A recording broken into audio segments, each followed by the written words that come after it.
तो आज हम कुंडली के बारे में जानने के लिए तो सबसे पहले जो ब्रह्मांड है हमारा संपूर्ण ब्रह्मांड जो है वृत्ताकार में है। इसको 12 भागों में विभक्त किया जैसे हमारा राशि है। एक मेष, 2 वृष, 3 मिथुन, इस प्रकार से इसको 12 भाग किया गया है। इसका ही हम जो भाग कर रहे हैं, एक जो मेष राशि है इसको ये जो 30 अंश है, इस 30 अंश को, एक राशि में जो 30 अंश होती है इसको 12 भाग करना हमें।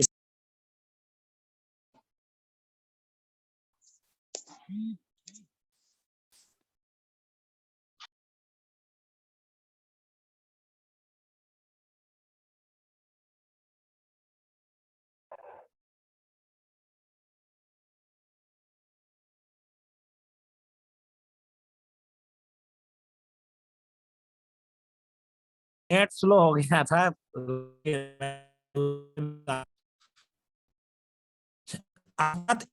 राशि का जो 12 भाग है उसकी अंत को 12 भाग को हम द्वादशांश कहते हैं, अर्थात एक 12 भाग को हम द्वादशांश कहते हैं। गुरुजी स्क्रीन शेयर नहीं है। रुकिए रुकिए रुकिए, गुरुजी स्क्रीन शेयर नहीं है। आवाज गुरुजी साहब नहीं है जी। रुकिए रुकिए, मैं दूसरे से भी जुड़। म्यूट कर दिया।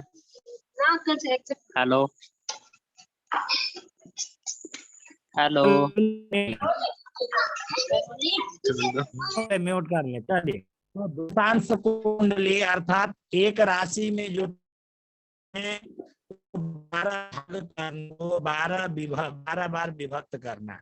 तो 12 बार विभक्त करने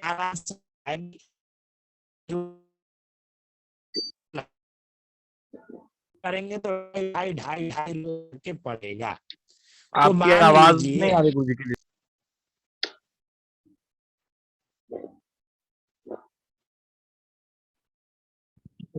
अभी आ रहा है, अभी सुनाई दे रहा है सभी को अच्छी तरह से? जी गुरुजी सुन रहा है। जी जी। तो अर्थात एक राशि में मान लीजिए किसी व्यक्ति के पास 30 रुपए हैं, तो हमको 12 लोगों को बांटना है तो 2.5 रुपए करके पड़ेगा सभी को।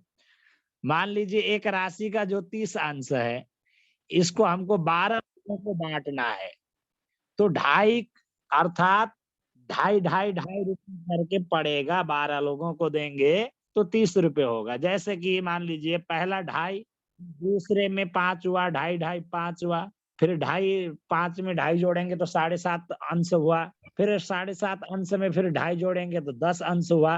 अर्थात 10 अंश में 4 भाग होते हैं। उसी प्रकार 20 अंश में 8 भाग होंगे और 30 अंश में 12 भाग होंगे।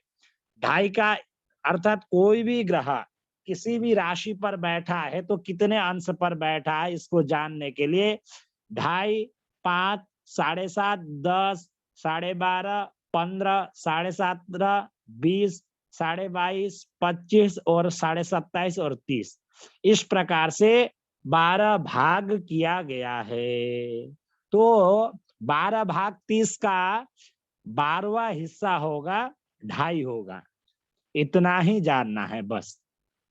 अब इसका सरल नियम क्या है इस विषय में बताते हैं कि एक राशि में 12 द्वादशांश होते हैं, अर्थात राशि के 12वें भाग अर्थात 2.5 अंश का एक द्वादशांश होता है।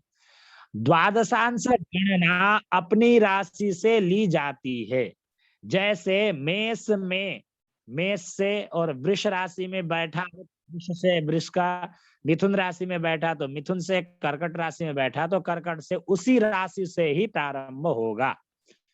तात्पर्य यह है कि जिस राशि में द्वादशांश जानना हो उसमें पहला द्वादशांश अपना, दूसरा अगले राशि का और उसी प्रकार 12वां द्वादशांश उस राशि के ही होंगे। तो द्वादशांश कुंडली बनाने के जो नियम है जैसे नवमांश कुंडली वगैरह होते हैं उसी प्रकार से जानना चाहिए। अब वो बता रहे हैं कोई भी, जैसे कि मान लीजिए अब मेष राशि में कोई ग्रह बैठा है, 2 अंश, 2.5 अंश, 2 अंश 30 कला के बीच में कोई ग्रह मेष राशि पर बैठा है, तो उसका पहला द्वादशांश होगा मेष राशि।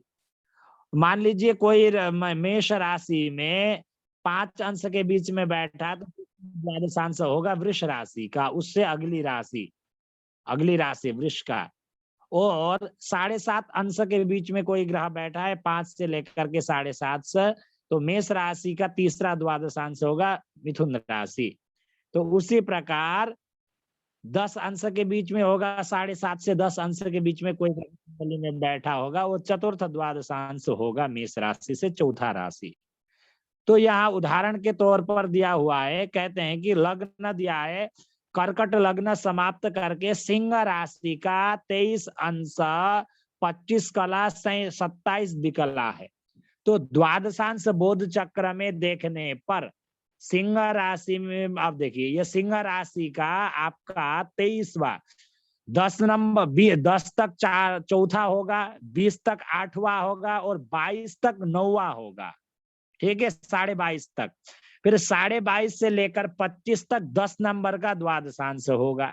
तो सिंह राशि से 10 नंबर गिनने पर कौन सा राशि पड़ता है, तो हम गिनेंगे सिंह 1, कन्या, तुला, वृश्चिक, धनु, मकर, कुंभ, मीन, कितना हुआ, वृष राशि जो है आपका 10 नंबर का राशि पड़ेगा।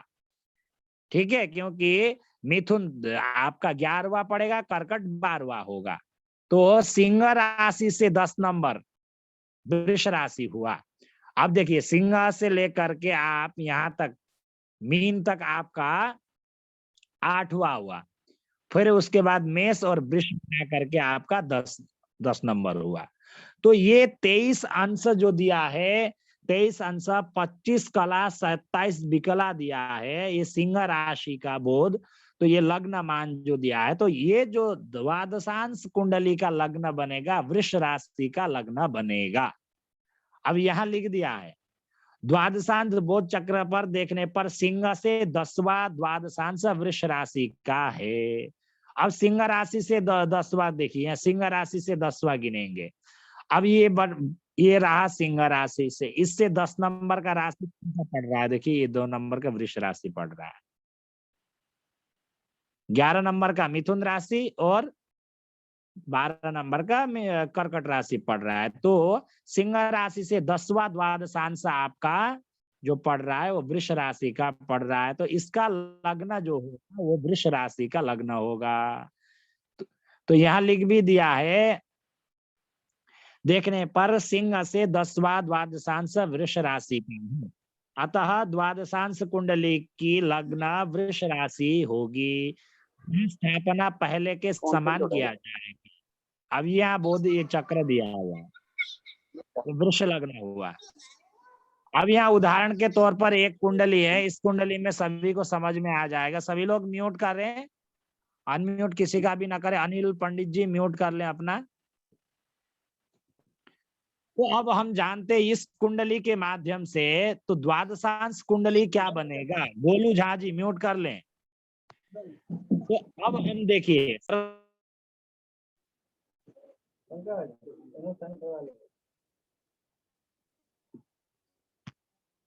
अभी घूमते थे तरफ से 6 गो 5 गो अपना तरफ से 11 गो अच्छे।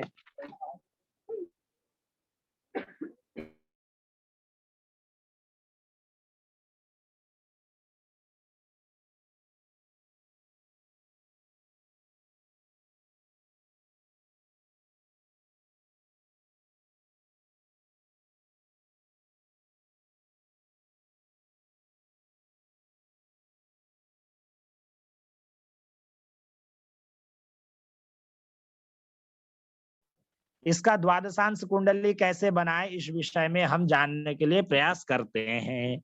तो सबसे पहले ये लग्न तुला लग्न है, तो तुला लग्न का हम मान देखेंगे कितना है। तुला लग्न 22 अंश आपका 6 कला और 42 विकला है।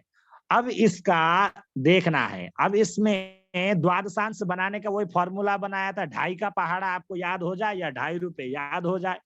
तो 2.5, 5, 7.5, 10 अर्थात 10 तक 4 होगा, तो उसके लिए 20 तक 8 होगा, तो 22.5 तक 20 अंश 30 कला, ये आपका 9वां द्वादशांश होगा। ठीक है, तो तुला राशि से 9 नंबर की राशि हमको जानना है। से 9 नंबर की राशि 1, 2, 3, 4, 5, 6, 7, 8, 9, तो मिथुन राशि होगी। तो द्वादशांश कुंडली का जो लग्न बनेगा ये मिथुन राशि का बनेगा। ये देखिए मिथुन राशि का लग्न बना हुआ है। ठीक है, ये सभी को समझ में आ गया? जी जी गुरुजी। इसका अन्य ग्रहों को कैसे बिठाना है इस विषय में भी चर्चा करते हैं। अब मान लीजिए सबसे पहले हम सूर्य को लेंगे। सूर्य बैठा है 29 अंश पर, तो 29 अंश सीधी बात है कि 27.5 11वां होगा, 27.5 से लेकर के 30 तक आपका 12वां होगा। तो धनु राशि से 12वां राशि कौन होगा? वृश्चिक राशि होगा, सीधी सी बात है। धनु राशि से 12 नंबर का राशि होगा वृश्चिक राशि। तो ये सूर्य अब द्वादशांश कुंडली में आपको वृश्चिक राशि में बैठा हुआ मिलेगा। अब यह देखिए यह वृश्चिक राशि पर बैठा हुआ होगा। सूर्य कहाँ गया? ये सूर्य वृश्चिक राशि पर बैठा हुआ मिलेगा। अब दूसरा ग्रह देखते हैं, सूर्य के बाद हम चंद्रमा को देखते हैं। अब चंद्रमा जो बैठा हुआ है वृश्चिक राशि पर बैठा है, 7 अंश दिया है, आगे देखते हैं कितना है। 7 अंश 13 कला 1 विकला दिया है, अर्थात 2.5 1 5 2 7.5 3, तो ये तीसरा द्वादशांश है। तो वृश्चिक राशि से तीसरा कौन सा होगा? मकर राशि होगा, 1 2 3, अर्थात ये द्वादशांश कुंडली में चंद्रमा आपको मकर राशि में बैठा हुआ मिलेगा। अब हम देखते हैं मकर राशि में है कि नहीं। अब यह चंद्रमा देखेंगे कि मकर राशि में बैठा हुआ ये मिला, हमने देखा। ठीक है, अब उसी प्रकार अन्य ग्रह को लेते हैं। चंद्रमा के बाद हम लेते हैं बुध को लेते हैं। अब बुध बैठा है, देखिए 24 अंश पर बैठा है धनु राशि पर, तो 10 अंश तक आपका चौथा होगा, 20 अंश तक 8वां होगा, 25 अंश तक 10वां होगा, 22.5 से लेकर के 25 तक आपका 10वां होगा। तो धनु राशि से 10 नंबर राशि कौन सा होगा? कन्या राशि होगा। हम गिनते हैं 1 2 3 4 5 6 7 8 9 10, तो कन्या राशि होगा। तो बुध ग्रह जो है द्वादशांश कुंडली में कन्या राशि में बैठा हुआ मिलेगा। देखते हैं है कि नहीं है। अब देखेंगे ये बुध ग्रह कन्या राशि में बैठा हुआ हमें मिला है। ठीक है, अब दूसरे ग्रहों के बारे में जानने के लिए प्रयास करेंगे। अब दूसरा ग्रह को हम लेते हैं बुध के बाद हम गुरु को लेते हैं, देवगुरु बृहस्पति।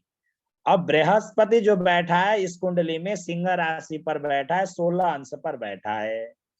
अब 16 अंश कितने नंबर? 2.5 5 7.5 10, ये चौथा हो गया। फिर उसके बाद 7.5 5वां होगा, 15 तक छठा होगा, और 15 से लेकर के 17.5 तक आपका 7वां होगा। तो सिंह राशि से 7वां राशि, तो एक इससे लेकर के 7वां राशि होगा सीधा कुंभ राशि, 1 2 3 5 6 7।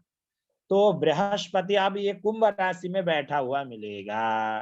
अब बृहस्पति यहाँ पर कुंभ राशि में बैठा है 11 नंबर की राशि पर।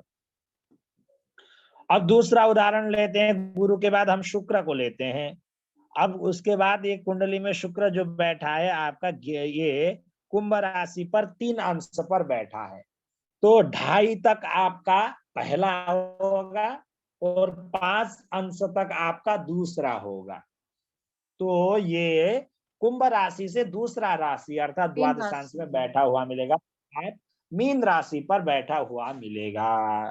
तो उदाहरण के तौर पर देखेंगे तो शुक्र इस कुंडली में मीन राशि पर बैठा हुआ है। ठीक है, अब इसके बाद हम शुक्र के बाद हम शनि को लेंगे। अब शनि देखिए कन्या राशि पर, इसमें ग्रह बकरी होने से कोई लेना देना नहीं है। बकरी हो चाहे मार्गी हो, फॉर्मूला वही रहेगा, उसमें कोई इधर उधर नहीं होगा। अब यहाँ देखिए कन्या राशि अंश पर बैठा हुआ है शनि, तो ये दूसरा द्वादशांश होगा, 2.5 में पहला और 5 में आपका दूसरा, तो कन्या राशि से दूसरा तुला राशि पर बैठा हुआ मिलेगा। ये तुला राशि पर बैठा है शनि।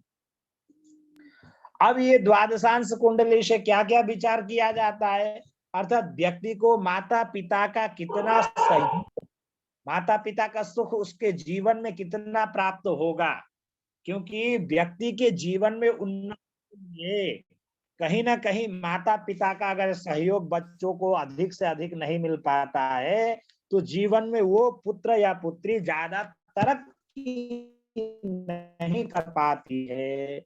बहुत कम ही लोग होते हैं माता पिता के बिना सहयोग से ज्यादा आर्थिक परिश्रम करने के होते हैं। अधिकतर जो है जिन व्यक्ति के माता पिता का सहयोग नहीं होता है, कहीं ना कहीं आगे बढ़ने में उनको बहुत कठिनाइयां होती है, देखा गया। तो माता पिता और उनका जीवन में कैसा स्वास्थ्य होगा, माता पिता का मृत्यु इत्यादियों का विचार के बारे में, पीड़ा गुरुजी आवाज कट के आ रही, गुरुजी स्पष्ट नहीं हो रहा है। गुरुजी आवाज नहीं आ रही, बिल्कुल बहुत कट के आ रही, आवाज कट रही है।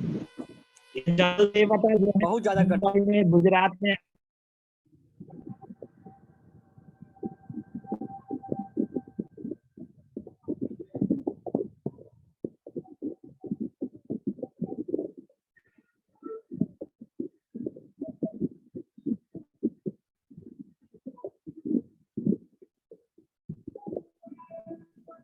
आसाम में थोड़ा आधी तूफान है, ऐसा चलिए ऐसा करता हूँ, द्वादशांश कुंडली के बारे में सभी को समझ में आ गया? जी गुरुजी। जी जिस घर में जैसे लग्न में जो रहेगा उस घर को लेकर 2.5 प्लस करना है। हाँ, आपको बस ये आपको देखना है। अब देखिए ढाई का एक आपको याद हो तो ये आप देखेंगे, ये सूत्र देखिए, इसमें देखेंगे तो आपको सरलता पूर्वक देखिए 2.5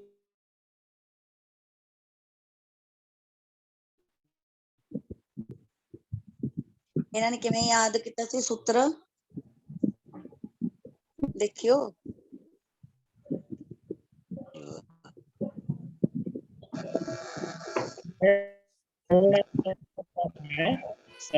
साढ़े 22, 25, फिर 27.5 और 30।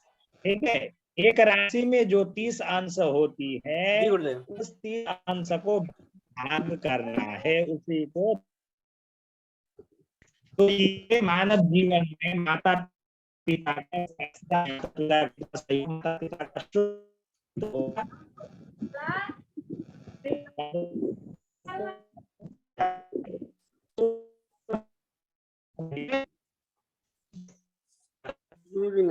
मतलब द्वादश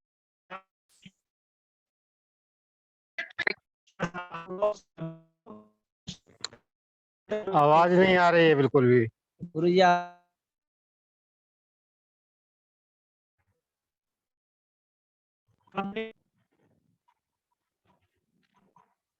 नहीं आ रही गुरुजी।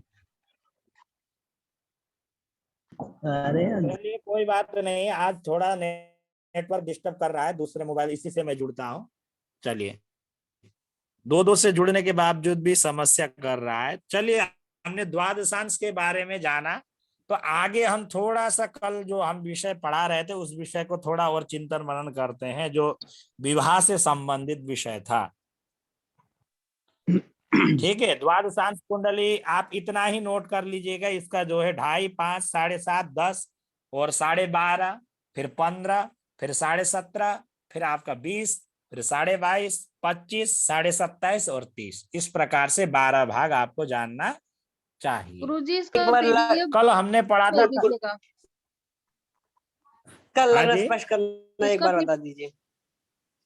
द्वादश का लग्न गुरुजी इसका पीडीएफ थोड़ा सा भेज प्रकाश डाल दीजिएगा। दीजिए बस। ठीक है, पीडीएफ तो भेजेंगे ही, चिंता करने की कोई विषय है नहीं। अब विवाह काल में गुरु बल और सूर्य बल और चंद्र बल के विषय में हमने जाना था, ये जरूर इसका चिंतन मनन करना चाहिए। फिर अन्य प्रकार के भी विषय में बताते हैं। अब अन्य विषय क्या है? विवाह जन्म मास आदि का निषेध, अर्थात किस महीने में विवाह शुभ रहेगा और अशुभ रहेगा, इस विषय में भी चिंतन मनन किया गया है। अब कहते हैं जन्मर्क्षे जन्म दिवसे जन्म मासे शुभम त्यजेत, आद्य गर्भस्य नो दोष, द्वितीय जनुषो शुभे। अर्थात जन्म के नक्षत्र में, तिथि, मास, प्रथम गर्भ से उत्पन्न पुत्र अथवा कन्या का विवाह शुभ नहीं है।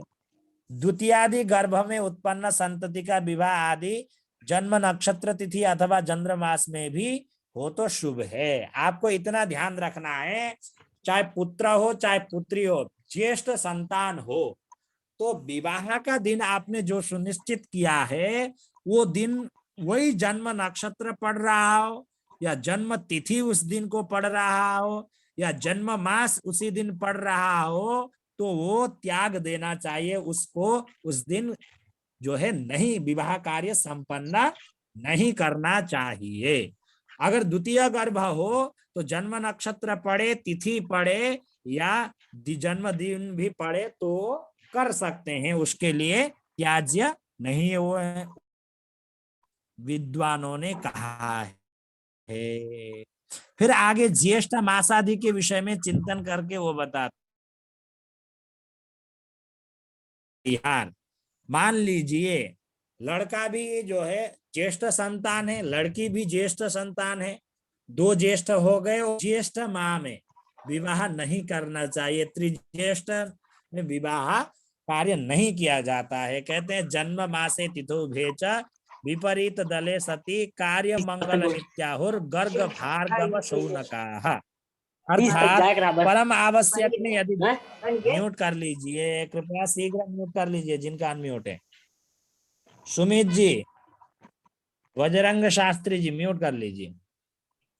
कहते हैं परमावश्यक में यदि ज्येष्ठ कन्या या पुत्र का विवाह जन्म के मास नक्षत्र तिथि में ही करना हो तो विपरीतार्थ, अर्थात इसमें क्या कह रहे हैं, विपरीतार्थ आप ऐसा कर सकते हैं जैसे कि मान लीजिए एक महीने में 30 दिन होता है, तो जैसे कि महीने का प्रारंभ में जैसे कि मान लीजिए 15 दिन और 15 से लेकर के 30 दिन ऐसा है। अगर पूर्वार्ध में पहला जन्म हो रहा हो, पहले तो त्याग देना है, नहीं करना है। अगर किसी कारणवश भी अगर करना पड़ जाए तो पूर्वार्ध में जन्म हो तो आप उत्तरार्ध में शादी कर सकते हैं, और उत्तरार्ध में जन्म हो तो आप पूर्वार्ध में आप विवाह कर सकते हैं, ऐसा बताया है। फिर आगे वो ज्येष्ठ आदि मास आदि का परिहार वो बता रहे हैं। ये वो बता रहे हैं कि ज्येष्ठ कन्या या पुत्र का विवाह जन्म के मास नक्षत्र और तिथि, ये ध्यान रखिएगा, जन्म का मास हो तो पूर्वार्ध में जन्म हो तो उत्तरार्ध में आप शादी कर सकते हैं। कोई भी मास हो, जैसे कि माघ महीने में किसी का जन्म हो तो उस माह में शादी वर्जित बताया गया है ज्येष्ठ संतान का, लेकिन पूर्वार्ध में जन्म हुआ है तो आप उत्तरार्ध में कर सकते हैं, उत्तरार्ध में जन्म हुआ है तो पूर्वार्ध में कर सकते हैं। ये ज्येष्ठ संतान के लिए मात्र बताया गया है। ठीक है, ये समझ में आ गया? जी गुरुजी। अब आगे बढ़ते हैं। अब ज्येष्ठ महीने के मासादि के विषय में भी बताते हैं। विवाह में ज्येष्ठ मासादि का निषेध तथा परिहार। ज्येष्ठे द्वंद्वम मध्यम संप्रदिष्ट त्रिज्येष्ठम स्यान्नैव युक्तम कदापि केचित् ज्येष्ठयोः स्याद्विवाहः। अर्थात दो ज्येष्ठ, अर्थात दो ज्येष्ठ हो तो मध्यम, अर्थात दोनों वर कन्या में से प्रथम गर्भी हो तो उसको दो ज्येष्ठ बताया गया है। ठीक है, ज्येष्ठ संतान हो और ज्येष्ठ महीना पड़ रहा हो, दूसरा कन्या ज्येष्ठ है इसके लिए, और तीन ज्येष्ठ हो, वर भी ज्येष्ठ हो और कन्या भी ज्येष्ठ हो और ज्येष्ठ मास हो, ये तीन ज्येष्ठ पड़ रहा हो तो विवाह में कदापि शुभ नहीं है। तो ज्येष्ठ महीना का त्याग कर देना चाहिए, उस महीने में विवाह नहीं करना चाहिए। कोई कोई सिया राम। आचार्य का यह भी कहना। हाँ जय जी, सिया राम। जय अरे जय सियाराम बाद में कहना, अभी बाद में, अभी जय सियाराम बाद में, अभी सियाराम जी ठीक ठाक हैं, अयोध्या में मस्त रह रहे हैं, कोई बात नहीं, उनका मंदिर निर्माण हो रहा है, बाद में जय सियाराम करते हैं, पहले पढ़ते हैं। गुरुदेव मतलब 3 ज्येष्ठ नहीं होने चाहिए, 2 ज्येष्ठ हो तो चल जाएगा। नहीं, दो ज्येष्ठ में भी ऐसा है, दो ज्येष्ठ वर और कन्या दोनों ज्येष्ठ हो, इसको भी व्यक्ति जो है लौकिक दृष्टि से उसको भी शुभ नहीं माना है ज्येष्ठ महीने में। ठीक है, जी मतलब जैसे जैसे कि मान लीजिए कन्या भी ज्येष्ठ ज्येष्ठ बड़ी है और ज्येष्ठ भी मास पड़ रहा हो, दूसरा वर ज्येष्ठ नहीं हो तो भी ज्येष्ठ महीने में शादी नहीं करते हैं लोकाचार में भी। जी गुरु। जैसे कि मान लीजिए वर ज्येष्ठ है और ज्येष्ठ मास पड़ रहा है, लड़की ज्येष्ठ नहीं है, तो भी व्यक्ति विवाह कहीं ना कहीं नहीं करते हैं। लेकिन इसमें मध्यम बताया गया, उसको दोषपूर्ण नहीं बताया गया है। अगर कोई शास्त्रोक्त विद्वान के हिसाब से देखा जाए तो एक मानसिक मन में किसी ज्योतिषी या विद्वान कह देते हैं कि त्रिज्येष्ठ नहीं होना चाहिए, तो व्यक्ति के कहीं ना कहीं सुनने के कारण वो बोलते हैं कि यार ज्येष्ठ लड़ संतान का ज्येष्ठ महीने में नहीं करना चाहिए। तो शास्त्रोक्त हिसाब से देखा जाए तो कर सकते हैं, वो मध्यम बताया गया है। लेकिन कहीं कहीं लोकाचार इत्यादि भी आप देख लीजिए, आप लोगों का जो है हर राज्य में अलग अलग लोकाचार होता है, उसको भी ग्रहण करना चाहिए, ऐसे शास्त्रों में भी बताया गया है। गुरु जी जैसे लेकिन गुरु जी रूढ़िवादी जैसे लोकाचार नहीं होना चाहिए। गुरु जी जैसे कि अगर बहन हाँ, बहन बड़ी है, उसके बाद भाई है, फिर एक ज्येष्ठ बहन माना अब जाएगा या जैसे कि ज्येष्ठ भाई माना जाएगा? ज्येष्ठ बहन ही माना जाएगा, वो भाई नहीं माना जाएगा, वो ज्येष्ठ गर्भ गर्भ है, वो भाई बहन जी से जी कोई जी लेना जी देना जी। नहीं है, वो ज्येष्ठ गर्भ से मतलब है। मतलब माता की पहली संतान। हाँ, माता की पहली संतान, वो पुत्र हो चाहे पुत्री हो, उससे कोई लेना देना नहीं है। जी गुरु। अब इसमें आगे तो कोई कोई आचार्य का यह भी कहना है कि यदि कृत्तिका के सूर्य में हो तो विवाह का त्याग करना, तथा कोई आचार्य आदि भक्त के वर कन्या का परस्पर विवाह संबंध अशुभ है, ऐसा कहते हैं।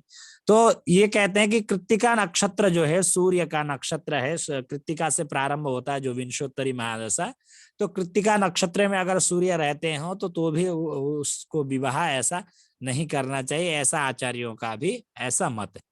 तो इसमें थोड़ा दूसरा ये अब आगे बताते हैं विवाह संबंध का नियम।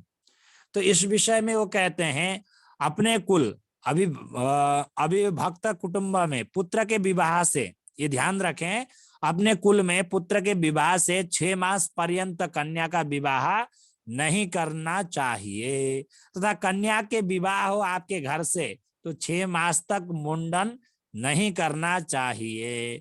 2 सहोदर भाइयों का 2 बहनों के साथ शादी नहीं करना चाहिए।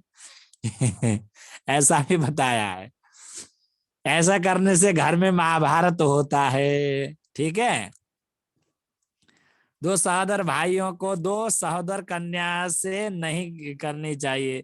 2 सहोदर पुत्रों अथवा कन्याओं के विवाह 6 मास के मध्य शुभ नहीं, तथा शुभ कर्म में एकोद्दिष्टादि पिंड युक्त श्राद्ध भी वर्जित बताया गया है। इत्यादियों के ये जो नियम है इसको भी थोड़ा बहुत जानना परम आवश्यक होता है। अब कहते हैं वर कन्या के कुल में किसी की मृत्यु हो तो मुहूर्त का विचार जो है बताते हैं क्या करें। तो सगोत्रियों का 3 दिन पुरुष पीढ़ी हो और मृत्यु का वागदान के पश्चात यदि वर अथवा कन्या के कुल में किसी की मृत्यु हो जाए तो 1 मास व्यतीत होने पर विवाह करना चाहिए। आचार्य गुरुजी वागदान क्या परमावश्यक होता है? में, वागदान का सगाई। तात्पर्य होता है आपका क्या कहेंगे आपको, तो लग्न लग्न ले जाते हैं ना, सगाई। इसको बोल देते हैं। अच्छा हाँ, जी। पक्की हो जाती है। अब पक्की हो जाए उसके बाद कोई मतलब कोई अनहोनी घटना हो जाए तो उसको वागदान कहा है, ये सगाई होने के बाद। ठीक है, तो ऐसा भी होता है। तो उस समय पंडित को पूछते हैं क्या करे क्या ना करे। अब पंडित जी भी मुश्किल में, जटिल स्थिति में पहुंच जाते हैं। ऐसे में सही निर्णय देना परम आवश्यक होता है। ठीक है, तो यहाँ बताते हैं अर्थात कुल में किसी की मृत्यु हो जाए तो 1 मास व्यतीत होने पर विवाह करना चाहिए। और कोई कोई आचार्य परमावश्यक में सूतक निवृत्ति होने पर शांति आदि करके विवाह करे तो दोष नहीं, ऐसा कहते हैं। विवाह के अनंतर अन्य संस्कारों का भी निषेध बताया गया। क्या क्या नहीं करना चाहिए। त्रिपुरुषांतर कुल में विवाह होने के अनंतर मुंडन और यज्ञोपवीत तथा यज्ञोपवीत के अनंतर मुंडन एवं वधु प्रवेश के अनंतर कन्या का द्विरागमन, ये सब 6 मास के बाद ही करना चाहिए। यदि आवश्यक हो तो संवत्सर भेद से 6 मास के मध्य में भी शुभ है।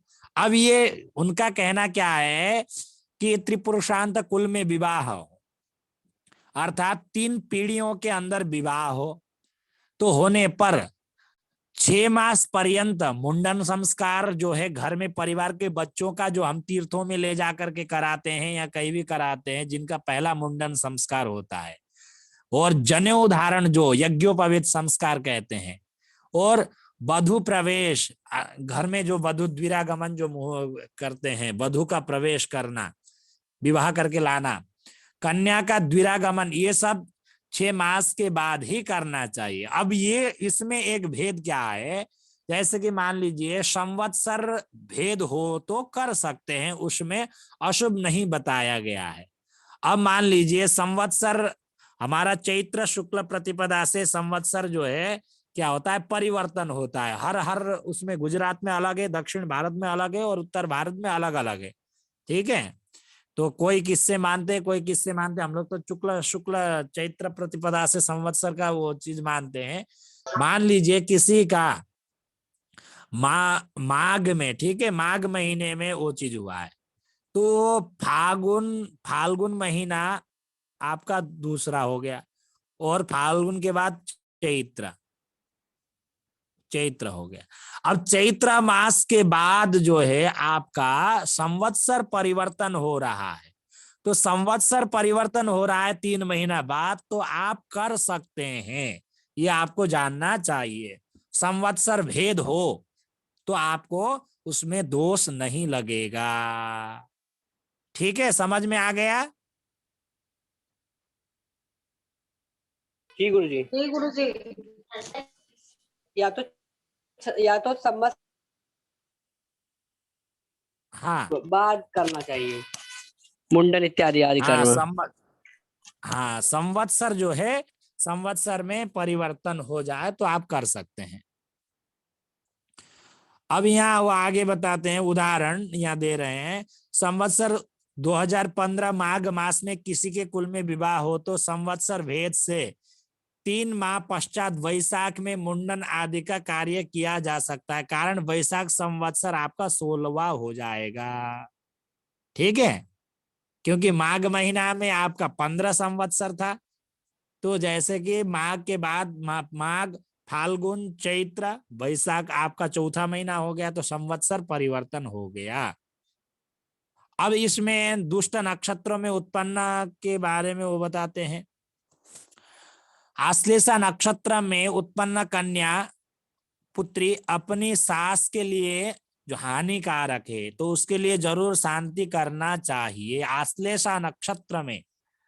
ठीक है, और मूल नक्षत्र में उत्पन्न हुई कन्या ससुर के लिए हानिकारक है, कहीं ना कहीं उनके लिए हानि करती है। और ज्येष्ठा नक्षत्र में उत्पन्न कन्या अपने ज्येष्ठ पति के बड़े भाई आ रहे जेठ जी के लिए जो है वो हानिकारक है, उनके लिए अशुभ होता है। और विशाखा नक्षत्र में उत्पन्न हुई कन्या देवर के लिए को अनिष्ट, विशाखा नक्षत्र में, ठीक है। और आगे बताते हैं, विशाखा के प्रथम चरण में उत्पन्न कन्या अपने देवर को, मूल के अंतिम चतुर्थ चरण में उत्पन्न कन्या वर्ग के अपने ससुर को, तथा आश्लेषा के प्रथम चरण में उत्पन्न कन्या अथवा वर अपनी सास को सुख देने वाली ही होती है, अर्थात अशुभ कारक नहीं है। अब इसमें थोड़ा सा ध्यान देना, आश्लेषा के प्रथम चरण में उत्पन्न कन्या अथवा वर अपनी सास को सुख देने वाले ही होते हैं, अर्थात अशुभ कारक नहीं है, आश्लेषा का प्रथम चरण, ठीक है। अब इसमें इसका जो है आश्लेषा का प्रथम चरण दिया है, जैसे कि चरण जो होता है वो शुभ होता है। आद्य पिता नाशम उपैति मूलम, पादे द्वितीय जननी, तृतीय धनम, चतुर्थो तो शुभोत शांत्या। तो मूल नक्षत्र का चतुर्थ चरण जो है शुभ बताया गया है, चतुर्थ चरण। उसी प्रकार आश्लेषा नक्षत्र का भी जन्म फल जो हमने जाना था वो मूल नक्षत्र के विपरीत, प्रथम चरण में माता के लिए, आद्य पिता के लिए मूल नक्षत्र का प्रथम चरण में पहला चरण पिता के लिए हानि, ठीक है, दूसरा चरण माता के लिए हानि, तीसरा चरण स्वयं के लिए हानि, और चतुर्थ चरण शुभ माना गया है। अब इसमें आश्लेषा नक्षत्र का इसका विपरीत होगा, आश्लेषा का प्रथम चरण जो होगा वो होगा शुभ होगा, द्वितीय चरण जो होगा वो स्वयं के लिए हानि होगा, और तृतीय चरण जो होगा वो माता के लिए हानि होगा, और चतुर्थ चरण जो होगा पिता के लिए हानि होगा। इसलिए यह आश्लेषा नक्षत्र का प्रथम चरण हो तो शुभ